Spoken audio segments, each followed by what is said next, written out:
Today, my guest, you've seen across your television screens for at least the last 30 years. You've seen him across ECW, WWE, TNA. He is a former ECW World Champion, ECW Tag Team Champion, WWE Hardcore Champion, among many other things. He is the one, the only, Mr. Justin Incredible. PJ, how are you, What's up? sir? I'm doing great, man. How you doing? Good, I cannot complain. It's nice weather here today, so I live in Indiana, so it can be hit and miss. Right on. I'm in New Jersey actually. I'm just getting used to saying it.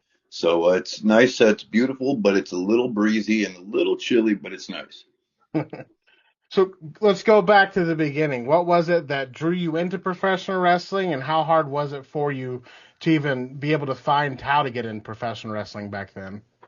Um, I don't know I've answered this question a bunch, but it never really changes. I was just always a fan. Hmm. I just loved watching it, like a lot of kids do, I guess. And as I got older, started to grow up, my parents they put me in an expensive school where it was like college preparatory kind of thing. I went to Holy Cross High School, which they were paying a good amount of money for me to prepare to go to college. And my grades, I just wasn't interested in higher education at the time. I just always had the dream of, probably since like seriously at about 14, 15 of being a pro wrestler. Never really thinking it through, just a childhood dream. And, from backyard wrestling and when I was 16, 17 to realizing I was pretty good and I'd never been, nobody ever taught me anything. I just kind of, what I saw on the screen, I imitated. And, once I graduated high school in 1991, I just took a year off to work, kind of save some money and see what my next move was going to be in life. Hmm. And I was working at a grocery store, and we'd have like 15, 20-minute breaks in between shifts. And I was, back then there was no internet, of course. It was 91. Um, they had magazines, and I was looking at like the back of a Pro Wrestling Illustrated, which I know they're still around.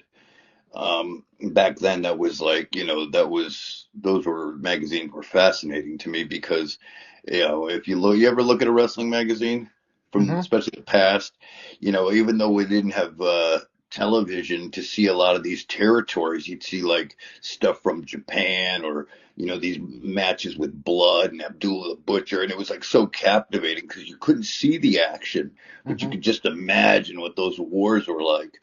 So it was really cool when you were a fan back then. But anyways, long story short, in the back of that magazine was a advertisement for a pro wrestling school, and it was the Hart Brothers in Calgary, Alberta, Canada.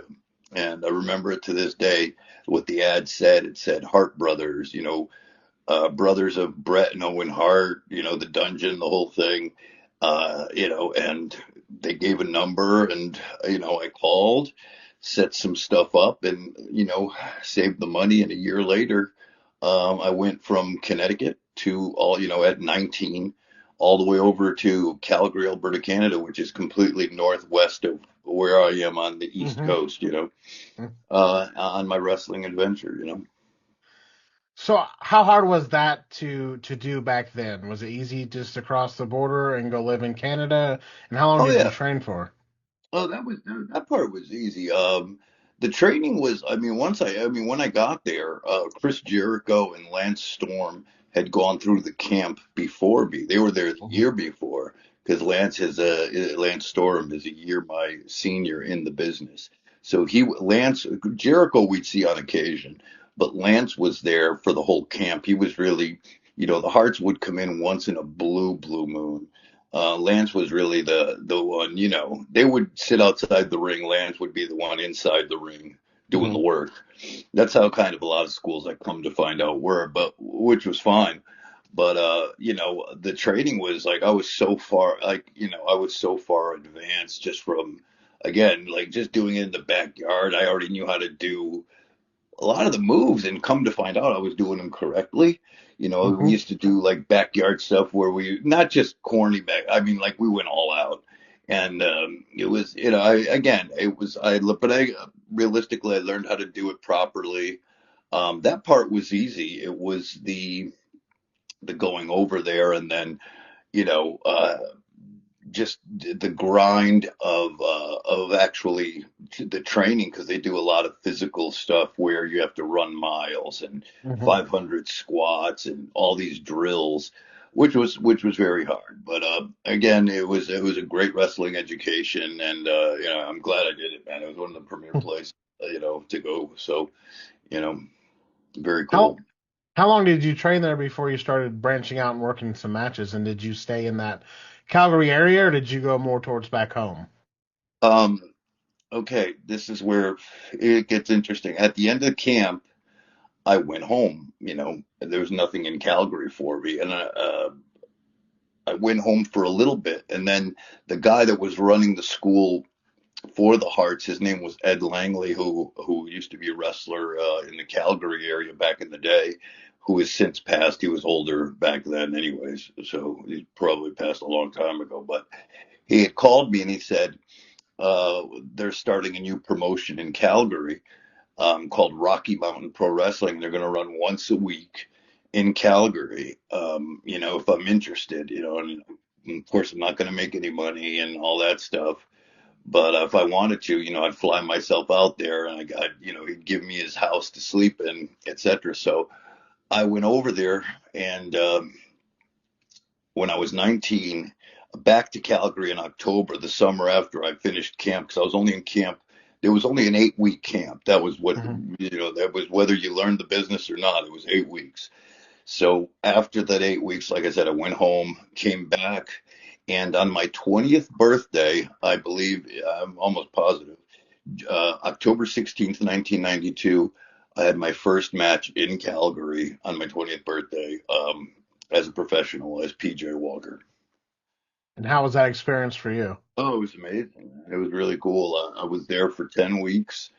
And yeah, just wrestling once a week, putting up the ring, working out as much as I could in the ring. It was a again, a great wrestling experience and education. But you know, I went up there like, you know, in great shape, like 225, 230 pounds.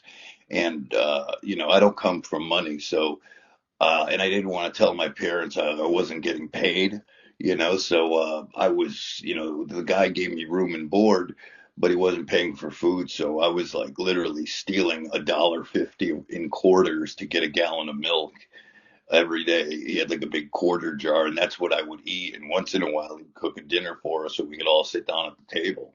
But you know, I had no money, so I started to lose weight, and I held on for as much as I could. I lost like 20, 30 pounds in those 10 weeks. And right before Christmas time in 1992, I came back home to Connecticut with 10 matches under my belt, which was, again, I wouldn't have changed it. Great experience, but that was a very eye-opening experience too.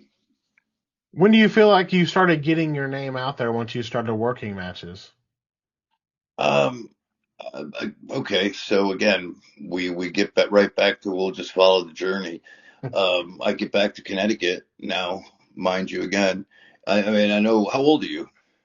38. Okay, so do you remember a world without the internet? Yes, vaguely. Barely, though, right? Yeah. Well, I mean, I was living in the world with before the internet and things. I mean, I got the best of both worlds, but mind you, there's no internet, and connection is very difficult. I made a Mhm. little bit of a name for myself in Calgary, but now I'm in the northeast. I'm in Connecticut. I'm in the home of the WWE. The office is 45 minutes away, and I had no connections to the pro wrestling business in the Northeast. So kind of, even though I'm trained, I feel like I'm back at square one, right? Mhm. So I just kind of did what we were told to do and taught to do. One day, I went to a house show for the WWF, the old WWF at the time, and I just was so young and dumb and naive. I just kind of show up, not knowing anybody, with my bag, because they always tell you to bring your gear, right? Mm-hmm. And I go and I make it in the back. There was security isn't what it is today. I just said I was one of the boys. It's amazing if you act like you belong, Mm-hmm. security won't stop you. So I just kind of went in back there. I introduced myself to Tony Gurria, who was an agent, a booking agent. He'd be on the road putting matches together and all that stuff. I'm sure you heard of Tony Gurria. Mm-hmm. Um, and he's like, well, because I'm like, I'm here if nobody shows up or somebody, misses their flight or whatever. I'm here if you need me. He goes, well, I think we're all set for tonight, but you can stay and watch the show, which I did. And at the end, I went over and I just thanked him very much for allowing me to be back there. And he goes into his pocket, pulls out a card, and he says, well, we're starting a new show called Monday Night Raw. We're going to be taping in Manhattan every other week, and we need some enhancement talent, basically jobbers, to do, Mm-hmm. squash matches. And he's like, this is what we pay. If you're interested, give me a call. So I did, and I start doing the WWE job guy circuit for about a year. Making connections, making friends, and also being seen and known in the WWE circles a little bit. Mm-hmm. Being so young, do you feel like you were ready to jump in like that and do these enhancement talent matches? For that I was, sure. 100%. Yeah. Oh yeah. I was very good and they saw that too. Not to like be like that. Mm-hmm. I was very immature. Not immature acting, but like I was I never partied at the time. I never drank. I was a straight-laced kid. And I was very naive to the world. I mean, Mm-hmm. if you would have told me to go do the same thing, just go to a WWE show with your bag now, I would be like, what are you nuts? Back then I was just so naive. I just was like, well, this is what you're supposed to do. And, but, yeah, it was cool though. I got a lot of great experience and I started to get a good reputation for being a very, everybody they put me with had really good matches, enhancement matches. But, Mm-hmm. sometimes the guys they got were so bad, man. It was hard to find good job guys. And I also remember Scotty 2 Hotty. Uh-huh. He came the same era. He was doing the same thing I was. Tony DeVito, who was in ECW, was one of the Baldies. He was there Mm-hmm. with me. A couple of other guys, Vito, Big Vito, Skull Von Crush, who's also Mm-hmm. in ECW. He's doing Juggalo Championship Wrestling now. And he was also there as a jobber at the time. So yeah, man, it was a lot of cool talent, young talent, but that's kind of how I started to get known. And the way I got my big break was being that I live in Connecticut. I one day they called me and said because they were calling me a lot for job matches, enhancement matches. I was working quite a bit, and they called me and said, "Look, could you come to the office? Monday through Friday, we want you to work out with Undertaker." They were doing a the fake Undertaker gimmick in Mm-hmm. 1994 for SummerSlam. So I went there to work out with Mark, basically be a crash test dummy for the guy they were training to be the second Undertaker, Brian Lee, which was cool. Us three hung out all week. We worked out, everything was cool. But on the Friday, the last day, there was going to be a dress rehearsal, and Vince McMahon and Pat Patterson being the right hand man, and you say he was booking the towns at the time. He was an executive there, so they came down to see the dress rehearsal, Mm-hmm. like just to kind of run through, so Vince could see how this is going to look before it hits TV. You know what I mean? Mm-hmm. So whatever, I do my thing, it goes great. But no big deal. They're gonna do the match the following Monday on Raw. But as Vince is talking to Mark, the Undertaker, and whatever. Pat Patterson comes in the ring, and I'm packing my stuff, getting ready to go home. Made a lot of, not a lot of money, but at the time I was like, I think I made like $500 to work out with the Undertaker for a week. It was, and it was pretty cool. Um, and Pat, he goes, "Hey kid," he goes, "who trained you?" I said, "Well, the Hart brothers did." And we start talking about the business. And, whatever, starts to find out some stuff about me. And he goes, "What nationality are you?" And I said, "Oh, Pat, I'm Portuguese." And all of a sudden he turns to Vince and goes, "Hey, Vince, this kid over here, he's Portuguese." And Vince kind of goes, "Huh." I'm like, "Okay, well, what is this, a rib? What does that mean? You got something, something against Portuguese people?" Just kidding. But, it was like weird. And then he goes, and then Pat starts talking again and to me, and he goes, "Hey, kid, do you happen to speak Portuguese?" I said, "Yes, sir, I do. My parents immigrated here in the 70s, and Portuguese is actually my first language." He goes, "Holy shit, hey, Vince, this kid speak Portuguese." With that French Canadian accent, Pat. And, and Vince again pops. And I'm like, what the fuck is it with Portuguese? Long story short, they had the Aldo Montoya character already and set to go because the towns we were doing business was down in America, and they were Mhm. looking for a Portuguese character to do Portugal and Brazil in South America because in Brazil they speak the native language is Portuguese. So they were trying to expand overseas, and Aldo Montoya, the Portuguese man of war, being that I could speak it, I could do promos in Portuguese, etc. That's how Mhm. I got my first job. And how did it feel to finally get the full-time contract with WWF Bro, back then? it was unbelievable. I mean, I'm like, I don't think I turned 21 yet. I'm 20 years old. I think I was one of the youngest signees at the time. Maybe even still. I might have to look that up, but I'll have to Google it. But I know I'm up there. I mean, 20 years old is pretty impressive, you know? That is very impressive. And how do you feel? Were you off to the races with this character? Did you Oh yeah, enjoy doing it? Was oh there yeah, anything I that? loved it. I mean, again, you have to understand now. I'm on the road. I'm working, but I've only been a squash guy, a job guy. Mhm. I've never had a character, and I never worked under a mask. They literally handed me the Aldo Montoya outfit 2 hours before Monday Night Raw.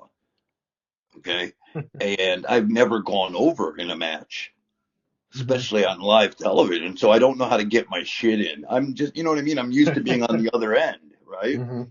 Yeah. I'm the guy that gets beat up. So it was a bit of an adjustment period. I was nervous, of course. This is the opportunity of a lifetime. But after about 6 months, maybe even less, I started to because back then you were on the road so much. I mean, I was wrestling 20 nights a month. You Mhm. know, a lot, back to back to back to backs. So, you pick up quickly, and I started traveling with Razor Ramon and Shawn Michaels and those guys. So I was learning at hyper pace, because those guys were some of the best in the world at the time. And so, yeah, man, it was just off and running from there. Was there any particular moment during that first initial run that stood out for you personally? That's a good question. Um, hmm. I mean, not really. Nothing really. One of the cool moments for me, I mean, I had a couple. One of the cool moments for me was doing the Royal Rumble in Mhm. '95 because I got to work with a lot of my heroes. Like, I got to work with Shawn Michaels, and I actually had a singles match with Shawn Michaels.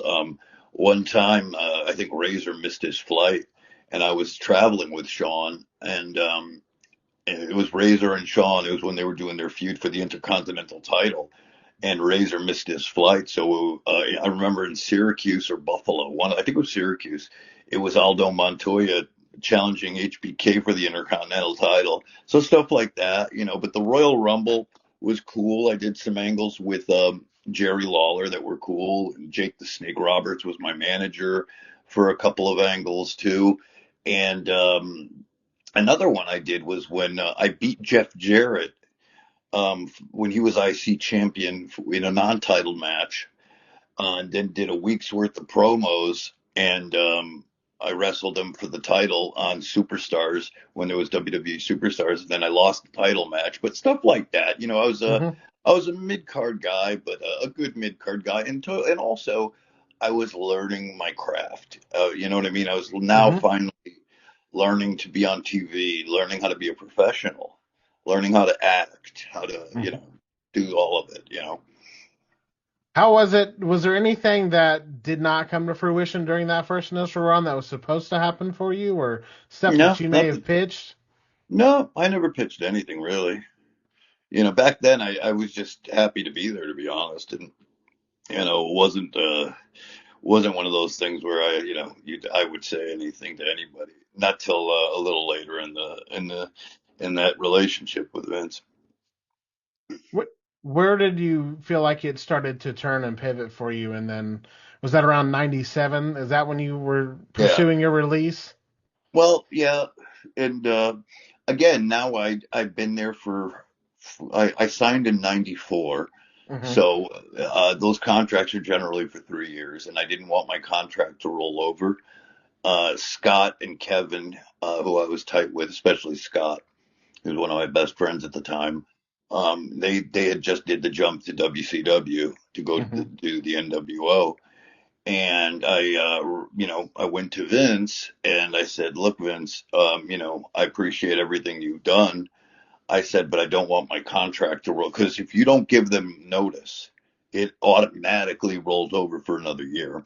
And I just felt like I had done all I could with Aldo. Hmm. It was now I know how to work. I know Yeah. how to get over.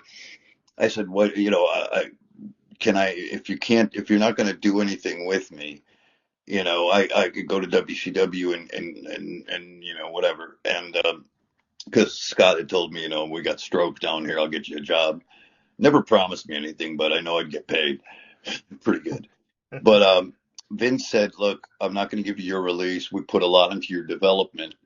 I'm going to send you to Memphis, Tennessee, which now looking back, I think it might have even been a rib, like a fuck you. Like, but I don't know, maybe it wasn't. He goes, I want you to, do a completely different character, and I want you to go down there and learn how to work as a heel, and then we'll bring you back up repackaged. And a lot of people were going down to Memphis to, Hmm. you know, I went down there for the 6 weeks. I started doing something a little, kind of corny-ish. It was more like a PG. Like, you remember the tag team PG-13? Yep. Something I was teaming with them. I started to wear the jean shorts and kind of like the beginnings of the Just Incredible. And I was working as a heel, but it really didn't go anywhere. And the money was horrible. I was getting a guaranteed from WWE, but I was also that was paying for my apartment and my car. People think you make all this money in WWE. Some people do. But I was getting paid enough from WWE to pay my bills at home. But now I'm renting a car and also having to get an apartment in Memphis. And I'm scrounging. You know what I mean? I'm losing money. I'm renting a car. I'm renting an apartment. I just got married to my wife, who I'm still married to 28 years later. She was down there with me and finally, after about 6 weeks, I'd had enough. And just the night before I left, Paul Heyman came down with Tommy Dreamer, Sabu Van Dam, and the Sandman. They were doing that angle with Hmm. ECW and Jerry Lawler. And Chris Candido, God rest his soul, was there as well. And he had some stroke with Paulie. He made the introductions. Paulie loved me. And Paul ended up going to Vince saying, hey, give this kid to me. And the rest is history. And what a wild ride that was for you in ECW. It was great, man. It was great. Yeah. Were, were you ready for that type of atmosphere that ECW had? Because it was much different than the WWF at the time. Yeah. At first, I wasn't sure. I was a little nervous. But once I got, after about a week or two, it fit like a glove. It was really amazing. The crowds were amazing. Everything about it creatively. I mean, Mm-hmm. I knew something special was happening there. I could almost, I don't, again, I might be dating myself, but this is almost like, back in the 90s when grunge was taking over the music scene in Seattle. It's like one of those things was happening in Philadelphia, but to pro wrestling. Like the business was about to change. Hmm. It was right where the Attitude Era started to happen, and wrestling was really starting. And it was like we were doing punk rock. It was like we were putting out hit after hit. It was just amazing, and working with Paul, who I think is a creative genius.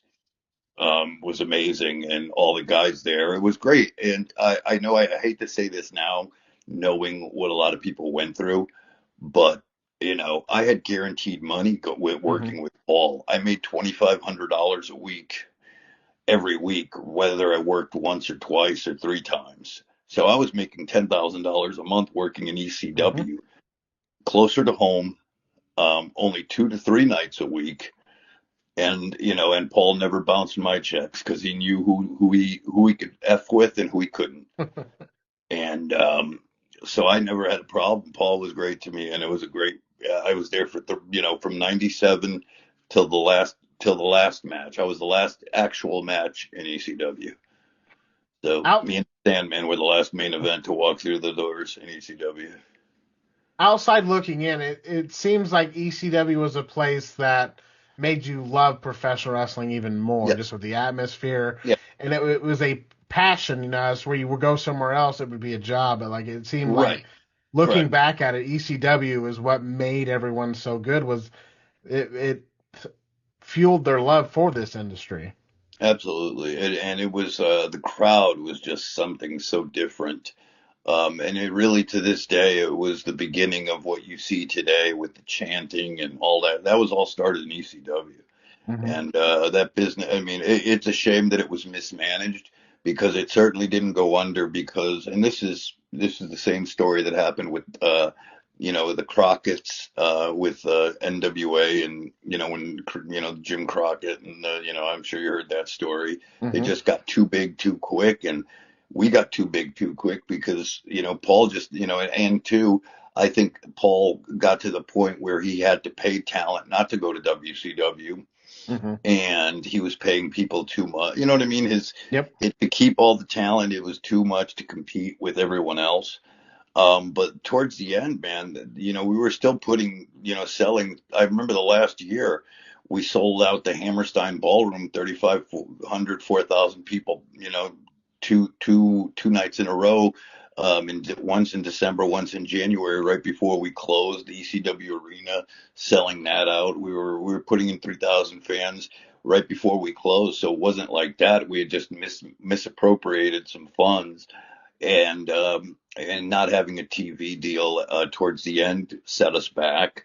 And I think Paul too. I think Paul could have saved it if he wanted to, but I Hmm. just think at the end it was too much for him at that time. He had done like a lot, and he was just like, I'm just ready to go to Vince, and I can't. I don't want to be an owner anymore. I just kind of want to Hmm. be, just kind of move on as well. Because Paul, you got to understand, man. If you're Paul Heyman, you literally have the lives of 30 people in your hands and how they eat and pay their bills. And it was a lot. So I think he was just burnt out too of trying to figure out how to keep it afloat too.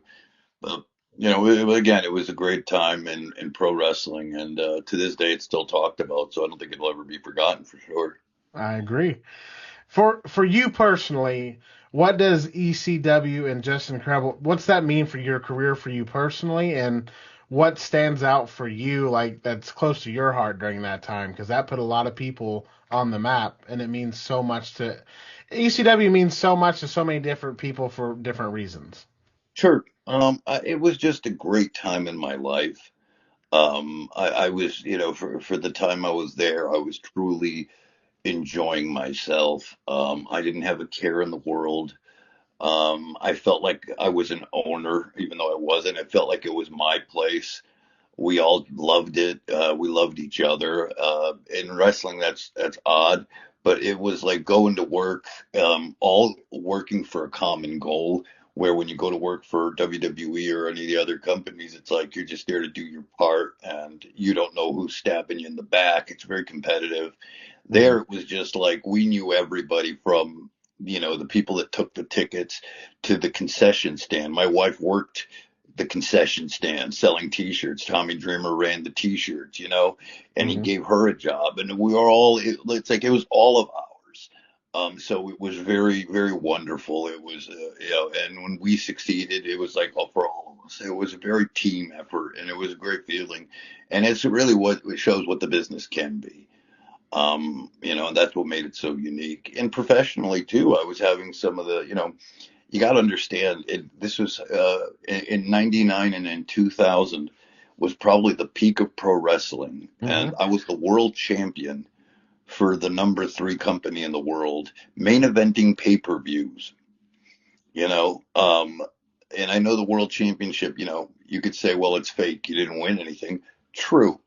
But being world champion means you main event the pay-per-views, and especially Hmm. main eventing pay-per-views after all the craziness you see in ECW, you really have to step your game up, Hmm. and being able to close those shows and have those angles and matches and be able to pull it off, and being at the top of the card. And that was just, it was me proving that Hmm. I had what it took, that I could be a player in the business. So it was very, very, very good. And that shows, what Paul Heyman and what the locker room thought of you to be able to trust you to carry that torch, to carry Oh, that on 100%. your It takes back. a lot. Yeah. It's a Hmm. lot of faith in the individual, 100%. When ECW was closing its doors, did you know that you would ultimately end up with WWE, or Oh did you yeah. not know? Oh, I So knew. how did all that come to be? Well, I grown out. Like I said, I was on the last show. Me and Sandman were the last match. I think it was at a house show in Arkansas. You know, and it was Hmm. me versus the Sandman. And I waited for, I think, a month. And then after a while of not getting a check, I just emailed Jim Ross. And I remember I have connections there, and I know everyone there. And within a day or two, I had a deal on the table. And come to find out, Paul was right there behind me because when I made my debut, he also debuted on commentary. Hmm. So he was lying to everybody, saying I'm in California working on a deal. When in reality, we come to find out that Paul was actually in LA working on the movie Rollerball with LL Cool J at the time. It was like some shit movie that they did, and he wasn't really out there trying to get a TV deal. Which is, again, I was just done with that stuff. I mean, I know that he did it for the right reasons. He wasn't trying to hurt anybody. He was trying to just, one more day, somehow keep it alive one more Hmm. day, one more, but, he was, I finally had said enough. And then I just wanted to be, the problem was I didn't want to be without a lifeboat or life Yep. jacket when the Titanic sunk, Hmm. because also you got to remember at the time WCW wasn't doing good and they were rumored to be closing. So now you went from three companies, WWE, WCW, and ECW, to just the WWE. Hmm. So not only did I come in at a horrible time for opportunity, Hmm. so did the WCW merger and all that shit. That's how I got stuck with the, well, at first I had X Pac and X Factor tag team, which was cool. But when X Pac kind of, went off the rails a little bit and got hurt, and then they acquired WCW, and I got stuck in the alliance. Then it was like I got stuck there. Lance Hmm. Storr, nobody really got what they should have. Hmm. If it was 6 months before, 6 months after, maybe a different story. But it was what it was. I was just happy to have a job. Oh yeah. And going back all those years later, how much of a different company was it from when you initially worked for WWE and then returning all these years later? Um, a little different, not fully corporate yet, but starting to Hmm. get there. Not my, but that's a good question. I don't really remember a lot of changes because a lot of the same people were still there, but it was slowly changing too because, when I was there in the 90s, it was a very scaled down, infrastructure compared to what it is today. So, like I literally knew everybody in WWE, and, it was starting to just get very big when I was there. Did they have any initial plans? Did Sorry, I go have ahead. what? Did they have any initial plans for you when they brought you back? Were they going to Oh just yeah, do? right away they teamed me with X Pac, and they put us in a feud with the Dudleys. Hmm. and that it was cool, while it lasted. And we were rumored to get a shot at the tag titles. We had a feud with the Hardy Boys, Hmm. did some stuff with them. We worked with Edge and Christian as well. So that was that at that time, kind of following the TLC matches. But I don't remember what exactly happened. I don't know if X-Pac got hurt or he had heat or something happened, but he kind of went away. And then the WCW merger happened, and I just got lost in the shuffle How do you after feel that. you were not well accepted by the fans this time around? Much better, Hmm. but it was so the hardcore fans were always there. They would still chant ECW, but it was just a different animal, man. I mean, you're going Hmm. from it's amazing what the ECW fan base like, and what the smarts like, and the hardcore fans like, the Hmm. internet fans today like. But then, you got to understand, let's say there's an arena and there's 15,000 people in it. 30,000 of them are smart. There's another 12,000 that are just people buying a ticket to see pro wrestling on a Monday night, right? And they don't know Hmm. anything about the internet community. And those are the majority. So Yeah. to the majority, I was still a new face as well. Hmm. So it's a whole different animal over there. You know what I mean? Oh yeah. The whole Was different animal. was it hard to stay positive all the time doing like you were saying, no, the alliance, and that's Oh, it I just was seems like miserable. it's just like everyone is Yeah, just I like, oh was yeah. miserable. I was miserable. Yeah. A lot of people were miserable then, but at that time, I was in a bad place. Hmm. I was really heavily medicated. I was doing all kinds of drugs, and I was really starting to get fucked up in my life, and my addiction started to really kind of show itself. So after the alliance, how was your career for you personally during the rest of your time with the WWE? Because It it was just, it wasn't good. I mean, I got let go in 2003 because Jeff Hardy and I were.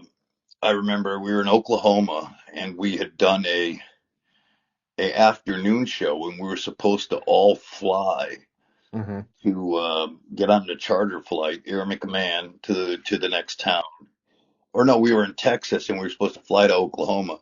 And Jeff and I shouldn't even talk to for Jeff, but I was, getting high, and I was in the hotel room getting high, and smoking some shit, and it's not pot. Put it Hmm. that way, it was bad. And we were just like, the this is like when cell phones first started to come like heavily into rotation. Hmm. Again, this is pre iPhone. We're calling the office, like Arn Anderson and those guys who are the agents, like, where are you guys? You're late for your flight. Oh, we took a wrong turn. There's no Google Maps at the time. So we're like, yeah, man, we took a wrong turn. We'll be right there. We're still in our gear getting high in the hotel. And what I didn't know is Stephanie McMahon and Hunter were on the flight too, and we were holding them up. So Hmm. then after we made them wait for about 20 minutes, we're just like, man, we'll just drive to the town. And we stayed there and got high. But I'll say I got high. I'm not saying he got high. I don't remember anything like that, but I'm just going to put myself in that. But it was bad. And I just remember going to TV, getting sent home, getting suspended by JR. And,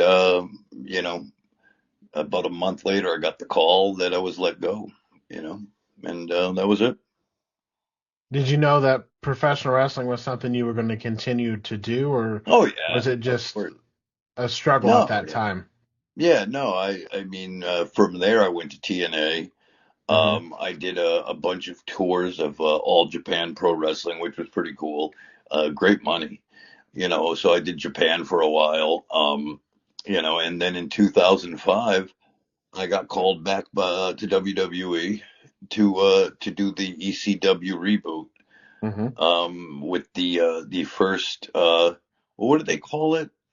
One Night Stand, Hmm. the original One Night Stand, and then they were going to relaunch ECW, and I was part of that for a couple of years too, until that fell off the rails, and once again I got fired for drugs, which was you know, just a Hmm. pattern showing. I was a mess. I was trying to keep it together, and that second run was I could care less because I saw the writing on the wall. Even though I did have one proud moment in that.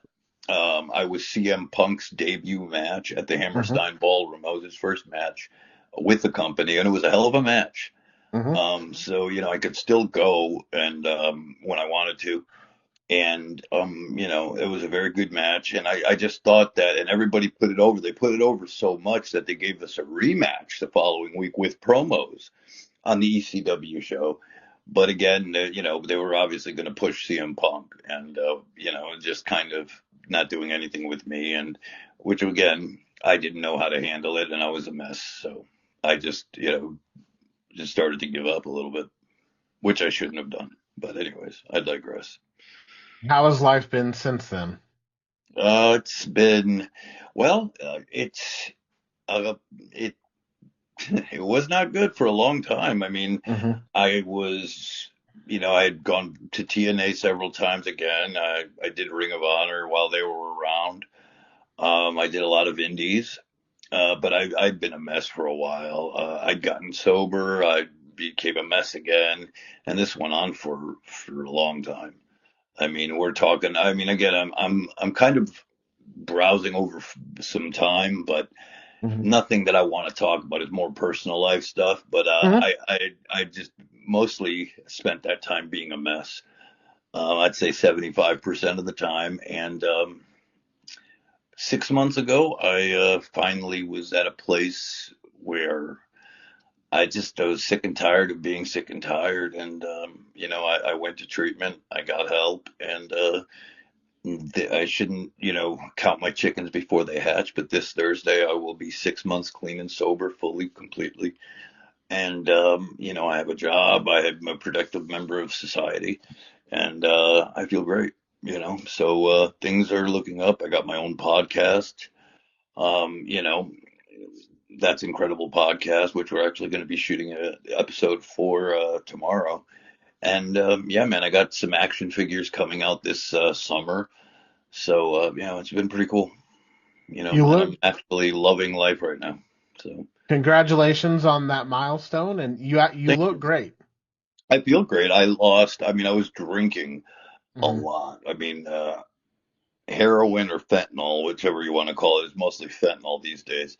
But I was doing fentanyl and drinking about 2 pints, 3 pints of vodka a day with like 2 liters of cola because I hate the taste of vodka. So I would just drown it out in Coca-Cola because I hate the taste, but that's just empty sugar. And so I ballooned up to 280 pounds. Right now I'm down to 230 pounds. So I lost almost 60 pounds since I got sober. I'm doing DDP yoga again. I'm in shape again. I'm not planning a comeback into the ring, just for my own, Hmm. myself, to feel good. And, yeah, man, it's been a blessing, and I couldn't ask for more right now. Every day it gets better and better. And I'm just grateful. I'm grateful for being here. I'm grateful for the third or fourth or fifth chance I've gotten, not just in the business but at life mostly. Hmm. I'm grateful to my wife, who's been with me for 28 years, who's an angel. My 3 kids who are, six, my youngest is in college, my oldest and my middle child are in the world doing great. My Hmm. son works in finance. He's 26 and he just got a promotion. He makes more money than I do. It's amazing, and I don't say that out of jealousy. I say that out of, I'm proud of him. Hmm. He's doing really well for himself. So I couldn't ask for anything else. Where can people reach out to you at? Just if you have Twitter or X, you could DM me on X. I answer everything, or Instagram. I answer my Instagram app. Both of them. The handle is at PJ Polaco. And I also have a bunch of t-shirts over at prowrestlingtees.com. Just backslash just incredible in the search bar. I got like 20 t-shirts available, literally 20. All different designs, some classic ECW stuff on there as well. So check that out. And also the That's Incredible podcast on YouTube, and all the links are on my X page and also on my Instagram page too, if you're interested in the pod. If you had any advice to give to anybody getting into professional wrestling, what would it be? Don't, don't, no. Um, that's a good question. I mean, I can't say don't because I wouldn't have changed a thing because this is the path God chose for me and to come out on the other end. And I don't want to sound corny, but it's true. I feel like I have to make those mistakes to be where I am today, and where I am today is pretty amazing. Just be careful, Hmm. save your money, and remember, I'm 52. At 52, shit hurts, so take it easy. One thing I say about wrestling, I know it's very competitive, and these young men and women are out there, really putting their bodies on the line a lot of times unnecessarily. Even though you're like, well, you were at ECW.